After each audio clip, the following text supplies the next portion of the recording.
Hello everyone. So today I'm not going to do an ovevekuve video or talking about government, but I'm going to talk about something that it's a bit different, but it touches family. And at the end of the day, the family is the smallest unit in the society. I think that's what they say. And of course, the society is what goes on to make the government. If the family is not healthy, there's no way we can have a healthy society. So what I'm going to talk about today is DNA testing. So there've been a lot of talk over it, a lot of issues, a lot of issues. Let me put it that way. A lot of issues coming up over paternity fraud and all of that. And there've been a lot of back and forth fights that have happened over DNA. First of all, for me, and I think I've said this thing a lot of times. I've put it out on my Twitter handle and all of that. By all means, as a man, by all means, you have doubt, you don't have whatever it is. The moment it crosses your mind where you are in a situation of go get a DNA test, right? It's okay. This is something that you can perfectly do. You don't need anybody's explanation. You don't need anybody's permission. It's relatively easy. It's not something that it has to notice. Even if it's a brush your child's mouth, whatever, after they brush, use it, pluck a hair. You can do a whole lot of things. Go and do that DNA test. But when you do your DNA test, keep your mouth shut. Except if after doing the DNA test, you now find out that the kids are not yours. You understand? If you find out the kids are not yours, confront the person. You can do it. In short, for me, even if possible, let it even be a thing that they do at birth. Let everybody know, because really it's actually extremely heinous for you to have a child that you think it's okay if the child is not yours and they tell you it's not yours right from day one. You know the child is not yours, but to take care of a child into some adulthood, there are the kids, in short. There was one story that that I read about, where they said the man, a grandfather, Olofofo grandfather, went to go and test his grandchildren to see whether they are his son's own. Then they turned out that they were not. He came, he was doing back. The woman said she knows that her husband, this is the father. It turned out when they now had to go and do DNA of that grandfather and his son. And it turned out that the son that he thought was his son was not his son. The woman that he was doing for, it was actually her own son. He was the one that his wife did not give him gave him a different. So it's kind of heinous, really. You're bringing up a child up to adulthood, and then you're finding out that, look, that child is not your child. So by all means, you understand, go do that DNA test that you feel you want to do. Do whatever it is that makes you, give you that 100% certainty. And if, for example, because right now there's a lot of talk about paternity fraud, I remember when people, about a decade ago on social media, when this argument would be going on, people would be like, oh, men cheat, all men cheat. I'm like, no, all men don't cheat. Cheating has nothing to do with gender. It is integrity. People that don't have integrity will cheat, whether they are men or they're women. And I've always said that there are some. Somehow, again, I used to tell people, I say, look, at a much younger age, like for example, when you're having women, different suitors are coming to us, like an African, you see a lot of people do that. Say, oh, they have different boyfriends and what. And I'm like, oh, you suddenly think that, oh, when they now get married, that it stopped or something.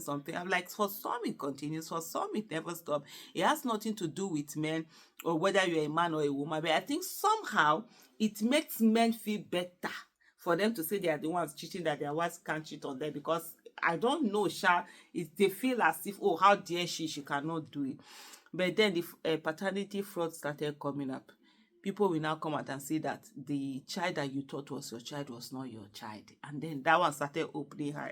How they happen now? How did thing take happen? So for me, and I think this is the advice, because it's becoming more and more and more rampant, go do that test, please. If possible, as soon as they give birth, do the test. But do not tell your wife or your partner or whatever that you've done a test on it, because what it shows is that you don't trust that person. Everybody will be hurt. There are some who have said that, oh, if their husband should do something like that, they're going to seek for a divorce and all of that because it's hurting. But the thing for me is that when you've done this test, must you talk? Keep your mouth damn shut. The only time you will talk, I've said this before, I'm going to repeat it again. The only time you will talk is if the child is not your in a hair. You will carry whatever you want to do. And then there are some tests. If you know for sure that this child is this person's own and he's coming to tell you it's not his child, go and do a test. If my husband should come and meet me now and say, I have 2 kids, we both have 2 kids, right? And he says to me, oh, I've done paternity test to these children are normal. I'll say, okay, let's go.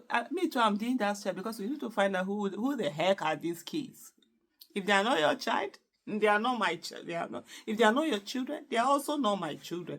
So we go to hospital and we go and check. And for sometimes, because I've always said there are times where kids have been switched at hospital. There was a particular case where a woman, the woman is AA, the man is AS, and then they had a child who is a sickler.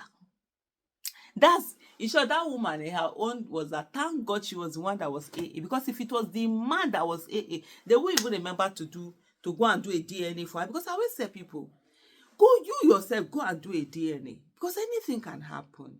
You understand? There are some rare cases, though rare, they are not very, where even like the mother, they can do a DNA, but the DNA is not related to that of a mother. I think they call them, is it chimera twins or something like that? There is one where the ovaries, I think, where she had a twin, who it did not develop, but the ovaries was, in short, this life, there are so many mysterious things in this life and so many things that are old. I like watching those kind of medical mysteries and stuff like that.